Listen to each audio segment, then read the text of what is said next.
tahapan kampanye dan masa tenang. Kerjasama dalam satu kesatuan tugas dan wewenang masing-masing ini berjalan sangat baik, lancar dan juga aman. Semua dalam pengawasan Bawaslu Kabupaten Sika. Halo teman-teman pemilih, kita berjumpa kembali dengan podcast KPU Sika Menyapa. Bersama saya Rini Maran sebagai host podcast kali ini. Senang sekali bisa berjumpa kembali dengan teman pemilih hari ini dalam podcast obrolan seputar kepemiluan.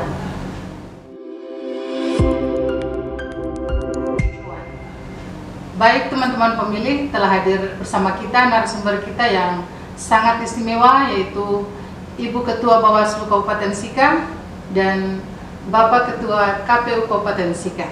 Selamat siang Ibu, selamat siang Pak. Selamat siang.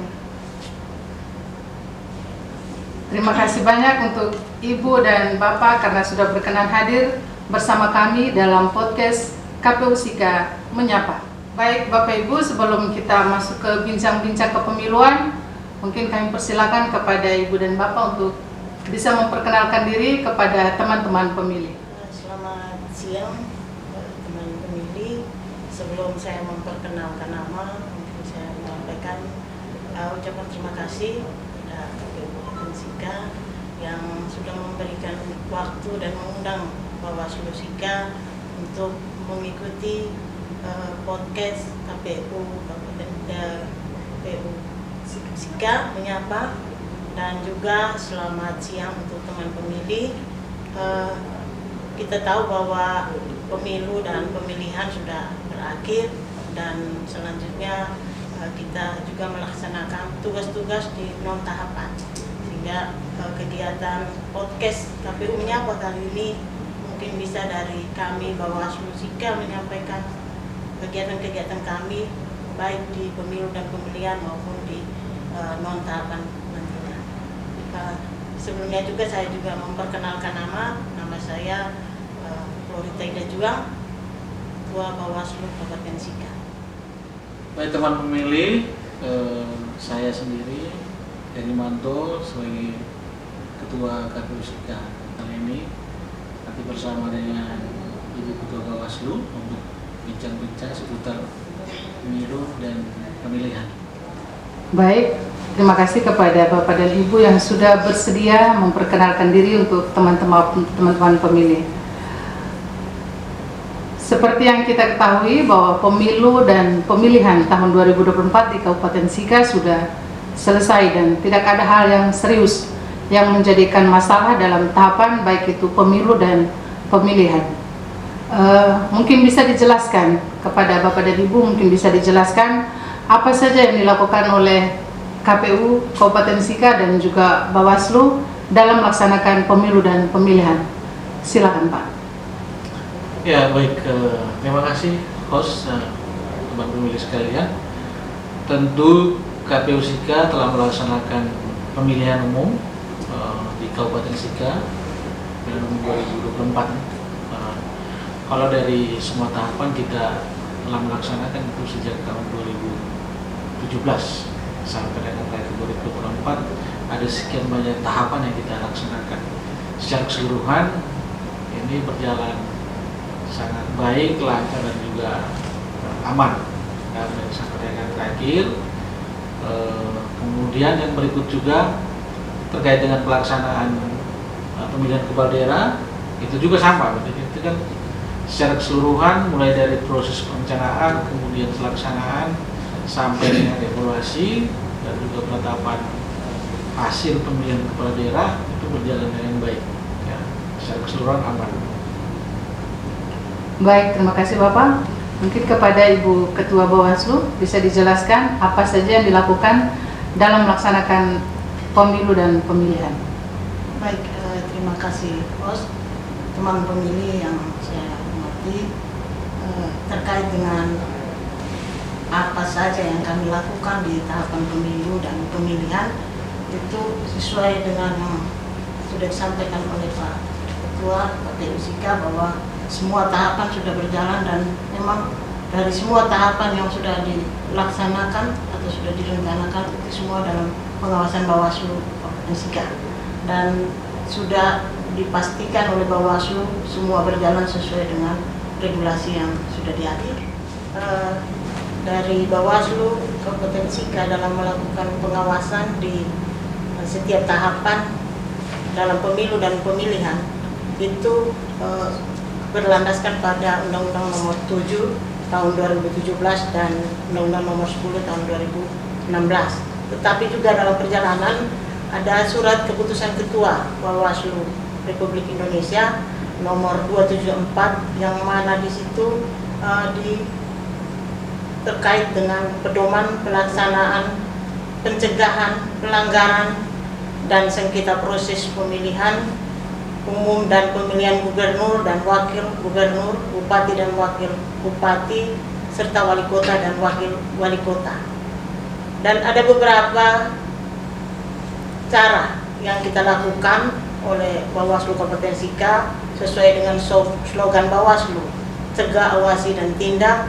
Maka Bawaslu mengutamakan pencegahan dengan beberapa bentuk kegiatan yang telah dilakukan, antara lain pendidikan pengawas partisipatif itu dilakukan di masa non tahapan sejak tahun 2021 dan melibatkan organisasi kepemudaan dari unsur dari GMKI, Kemeni, BMKRI, dan pemuda Katolik. Nah, selain itu juga ada forum warga pengawasan partisipatif, itu Bawaslu turun langsung ke masyarakat melalui pendekatan ke kelompok-kelompok masyarakat yang ada di masyarakat, dan ada pojok pengawasan yang mana itu ada di Sekretariat Bawaslu Kabupaten Sika. Kegiatan lain yaitu sosialisasi itu dengan stakeholder yang mana sudah dilakukan dengan disabilitas, kelompok disabilitas, pemilih pemula, yaitu dengan Bawaslu Go to School. Itu dilakukan di sekolah-sekolah SMK dan SMA.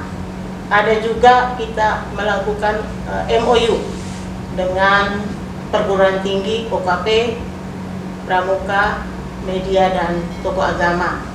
Selain itu, kita juga membuat imbauan kepada KPU Kabupaten Sika, kepada peserta pemilu, itu sudah kami lakukan, dan kepada pasangan calon untuk di pemilihan.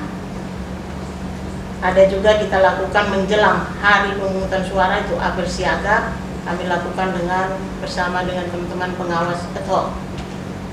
Selain itu juga ada patroli pengawas, itu di hari H-1 hari pemungutan suara, dan posko aduan masyarakat itu kami buka di Sekretariat Bawaslu Kabupaten Sika.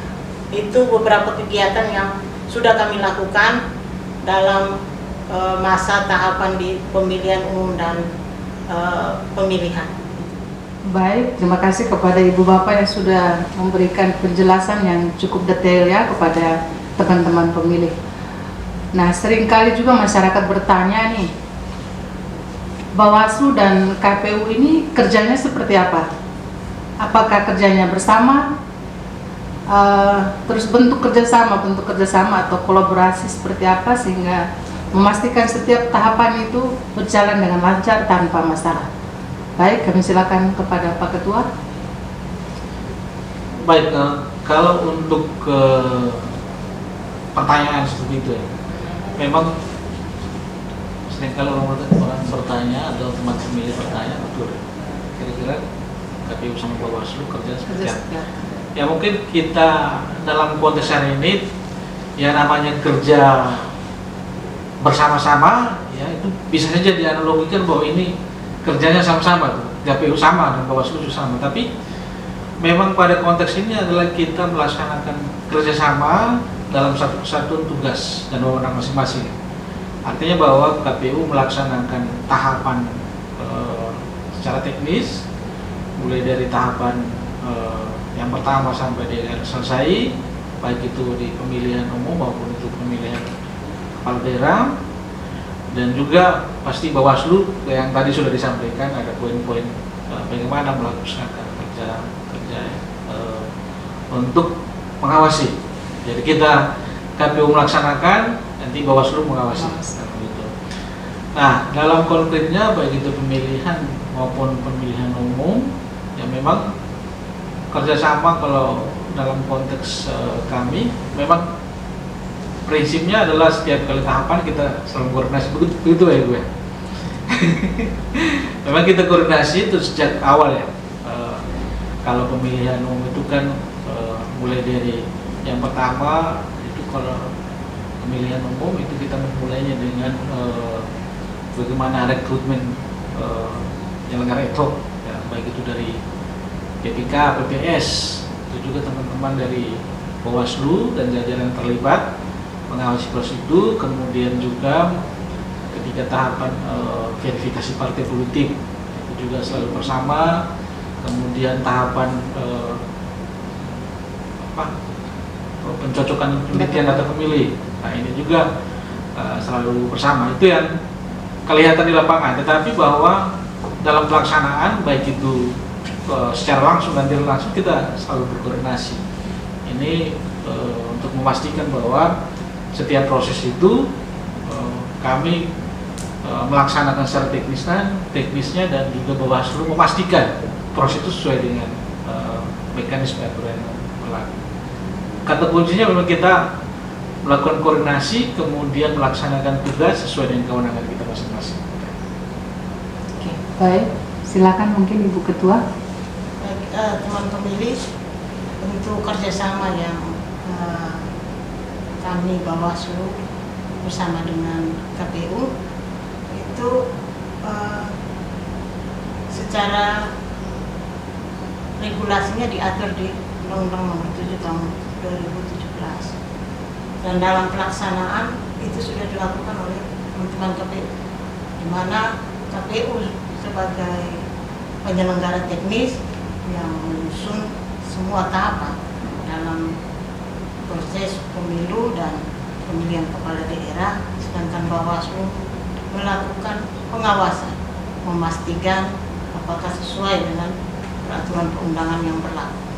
Di samping itu juga Bawaslu juga melakukan pencegahan dalam perjalanan, dilakukan dengan berkoordinasi dengan teman-teman KPU baik secara langsung maupun dengan cara tidak langsung, dengan contohnya mengirimkan surat himbauan dan lain sebagainya. Tetapi kerjasama ini ya kita lakukan sesuai dengan aturan yang berlaku, tidak istilahnya ya pandangan masyarakat bahwa kita bekerja sama dalam pemilu dan pemilihan kepala daerah itu ya dalam konteks yang di luar aturan, tidak. Tetapi hadirnya Bawaslu itu dia memastikan bahwa KPU melaksanakan tahapan itu sesuai dengan peraturan yang berlaku. Baik, artinya memang kerjasama atau kolaborasi antara KPU bersama Bawaslu itu sangat penting ya, supaya kegiatan pemilu maupun pemilihan bisa berjalan dengan lancar, aman, damai, dan tanpa ada masalah yang serius. Baik teman pemilih, kita masuk ke pertanyaan berikutnya, tapi sebelumnya kita mungkin persilakan Ibu Ketua dan Pak Ketua mungkin disilakan untuk menikmati minuman dulu yang ada biar tetap semangat untuk kita melanjutkan pertanyaan yang berikut. Baik, terima kasih. Silakan Bu.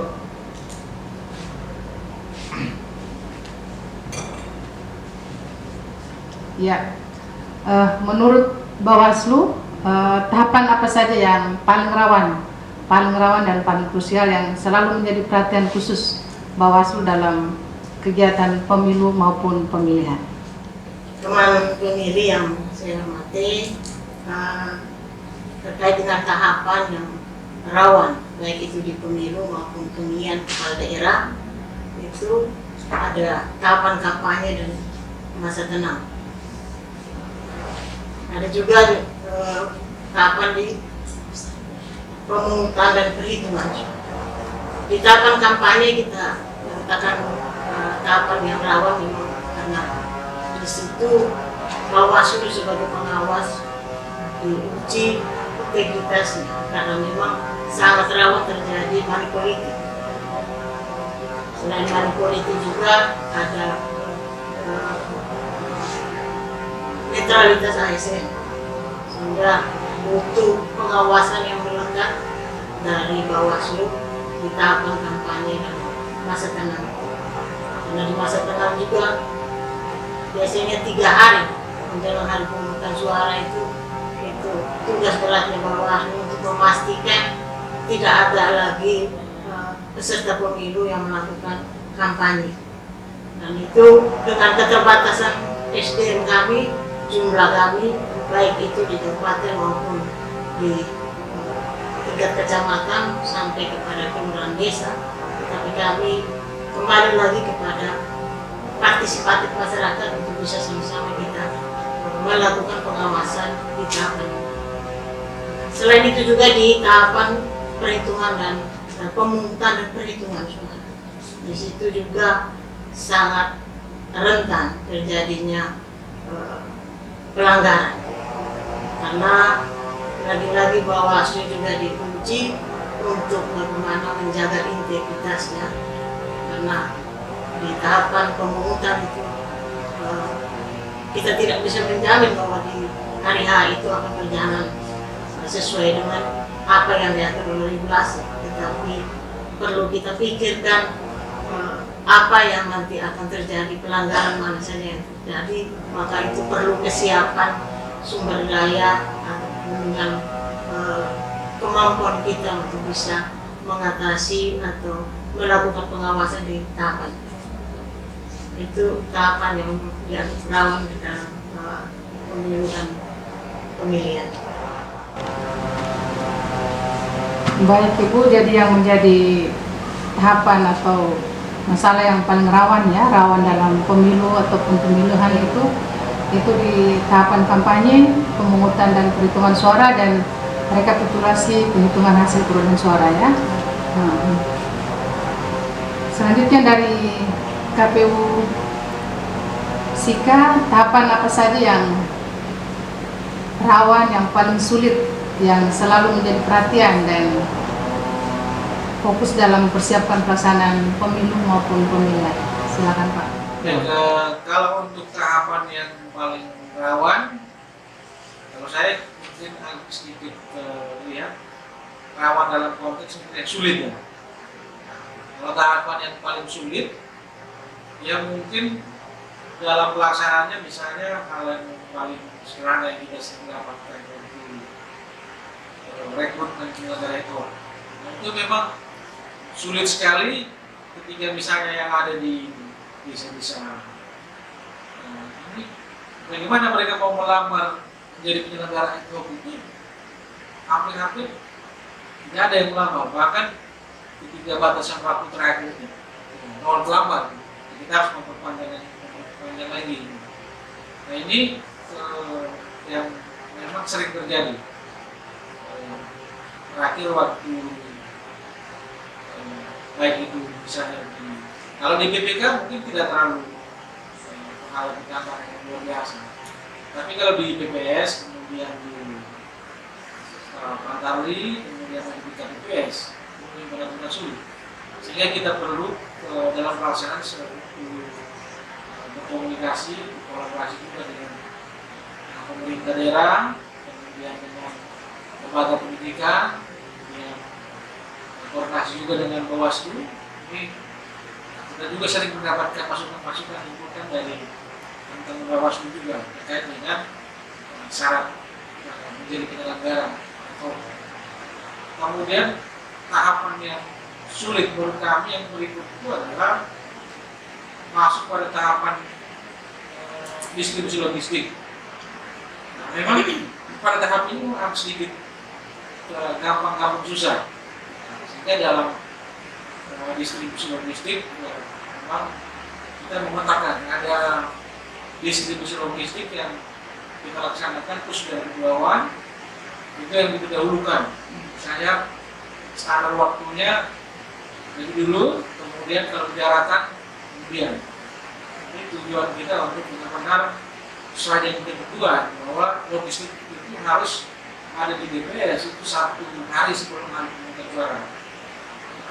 Tapi memang karena kan kalau pemilu 2024 kemarin dan juga pilkada ini memang berada pada musim yang musim hujan. Hanya tantangan yang kemarin itu benar-benar memastikan semua dalam kondisi harus aman, harus kualitas masyarakat jaga sampai TPS. Ini dalam hal distribusi kita menggunakan pihak ketiga kemarin, dan yang puji Tuhan semuanya berjalan dengan aman, lancar, dan sampai dengan selesai logistik kembali ke gudang logistik KPU Sika juga sudah posisi aman. Kemudian kalau tantangan atau kesulitan yang berikut memang waktu hari pemungutan suara. Nah ini yang paling dirasakan karena di dalam pelaksanaannya itu kita sudah menggunakan yang namanya e-rekap, elektronik rekapitulasi menggunakan HP. Kesulitan kita itu adalah bagaimana akses internetnya. Jadi tapi sebelum itu kita sudah melakukan pemetaan ada sekitar 50-an, kemudian TPS yang tidak bisa jaringan internetnya, kemudian di pilkada juga hampir sama. Tapi koordinasi itu tetap kita lakukan, masih kita yang Telkomsel juga tetap kita lakukan. Memang kita mendapatkan support kemarin, support dikasih orbit, dan kita bisa gunakan baik itu di pos pembuatan sinyal di beberapa lokasi yang sulit, kemudian juga direkapitulasi di tingkat kecamatan itu yang masyarakat. Kemudian juga yang berikut terkait dengan jaringan listrik juga itu jadi problem. Sehingga kemarin ada yang menggunakan genset dan seterusnya, ada yang akan sampai dengan juga dulu karena sambil selesai sampai di sekitar ini hanya karena akses atau jaringan internet belum menjangkau semua lokasi di wilayah Kabupaten. Tapi secara keseluruhan kita tetap melaksanakan sesuai tahapan dan juga waktu yang sesuai dengan ketentuan. Baik, Pak Ketua, ternyata cukup banyak ya kesulitan-kesulitan yang dihadapi dalam pelaksanaan pemilu maupun pemilihan ya. Salah satunya itu ternyata cukup berbeda dengan Bawaslu. Kalau dari KPU ya pada saat pendaftaran badan ad hoc, terus yang paling sulit juga di saat distribusi logistik dan perekapan ketika menggunakan aplikasi e-rekap. Kesulitan jaringan yang belum masuk ke semua titik di kecamatan di Kabupaten Sika ya. Nah, baik, untuk pertanyaan selanjutnya mungkin kepada Ibu Ketua lebih dulu. Apa strategi dari Bawaslu dalam kerja kolaboratif untuk meminimalisir masalah setiap tahapan dalam menghadapi pemilu dan pemilihan ke depannya, Bu? Silakan, Bu. Baik, teman pemilih, strategi yang Bawaslu sudah ambil atau gunakan dalam tahapan yang mengurangi tahapan yang dianggap rawan dalam pemilihan umum maupun pemilihan kepala daerah itu Bawaslu lakukan pengawasan melekat di setiap tahapan dan lakukan juga selain itu patroli di masa tenang dan apel siaga bersama teman-teman pengawas ad hoc. Yang berikut juga Bawaslu Sika mengeluarkan imbauan kepada peserta pemilu maupun pasangan calon dan stakeholder, dan juga menjalin kerjasama pengawas partisipatif pada masyarakat, tokoh agama dan tokoh masyarakat. Karena kita tahu bahwa jumlah sumber daya manusia kami itu baik di fungsional di kabupaten maupun di teman-teman di ketok kecamatan, kelurahan, desa dan pengawas TPS itu sangat terbatas, dan jangkauan untuk tugas pengawasannya itu sangat luas, sehingga kita butuh pengawas partisipatif itu. Dan itu ya sudah dari pemilu sudah kita lakukan dengan sosialisasi pengawas partisipatif, baik itu dengan di stakeholder maupun juga dengan kelompok-kelompok yang ada di masyarakat dan tokoh agama dan tokoh masyarakat. Itu yang beberapa strategi yang kami gunakan untuk bisa menghadapi tahapan yang dianggap rawan dalam pemilihan umum maupun pemilihan kepala daerah. Baik Ibu Ketua, berarti memang butuh kesigapan penuh dan waktu penuh dari tim Bawaslu ya untuk selalu mengawasi dengan ketat setiap tahapan. Ya, selanjutnya kepada Bapak Ketua, mungkin bisa disampaikan kepada teman pemilih juga strategi dalam meminimalisir masalah dalam setiap tahapan dalam pemilu dan pemilihan. Silakan Pak. Yang ke depan ya, ke depannya. Ke depannya untuk pemilihan ke depannya. Oh ya. Baik teman pemilih sekalian, ya kalau untuk strategi ke depan saat ini memang ini sudah di luar non tahapannya, di luar tahapan memang saat ini untuk secara khusus untuk dan pemilih ya memang kita lagi melaksanakan yang namanya pemutakhiran data pemilih berkelanjutan. Ini juga bagian dari bagaimana untuk mempersiapkan pemilu atau pemilihan ke depan untuk selalu mengupdate data pemilih yang kemudian ini bisa juga digunakan atau diperbarui dalam hal penyusunan data pemilih ke depan yang akan kemudian bermuara dari penyusunan data pemilih tetap nanti. Kemudian yang kedua terkait dengan secara internal kita juga saat ini secara internal berkonsolidasi melakukan evaluasi dan analisis terkait dengan tantangan-tantangan yang kita hadapi, dan ini yang kemudian nanti kita akan perbaiki ke depan tantangan-tantangan ini. Nah, sebagai contoh misalnya dalam hal peningkatan SDM misalnya, memang ke depan kita berharap bahwa SDM ini yang kemudian nanti bisa juga teratasi, karena ketika perekrutan pada itu selalu saja terkendala. Kami sering-sering dengan Bawaslu saling kejar-kejaran gitu. Jadi kadang-kadang kalau rekrut KPPS, nah ini kita kejar-kejaran. Jadi Bawaslu selalu bilang ya, kami kan hanya satu ya, hanya satu ya. Kami ya ada 9 gitu. Nah tapi Bawaslunya kadang-kadang mengambilnya lebih dulu sih. Tapi itu hal yang biasa yang kemudian kita sering komunikasi.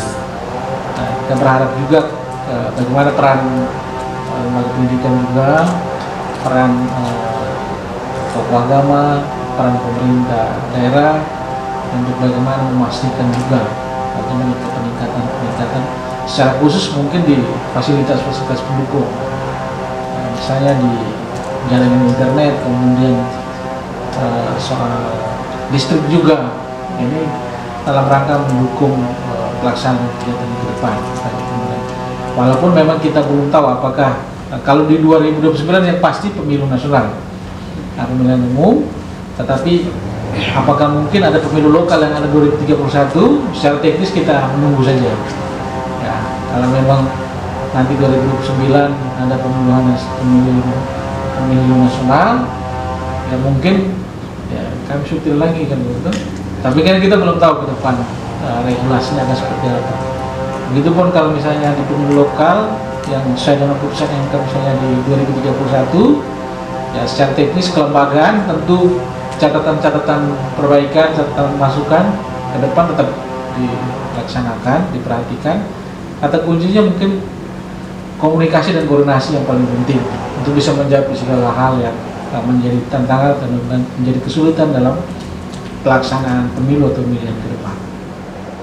Baik teman pemilih, tidak terasa kita sudah berada di penghujung acara podcast kita pada siang hari ini.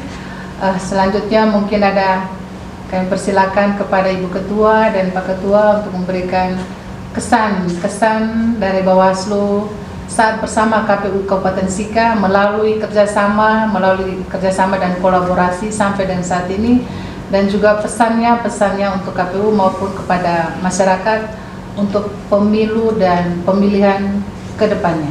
Silakan Bu. Baik, terima kasih host. Teman pemilih,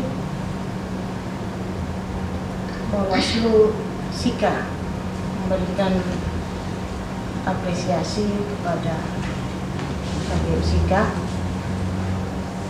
atas komitmen dan kerjasama dalam pemilu dan pemilihan kepala daerah 2024, dan juga Bawaslu memberikan respon positif.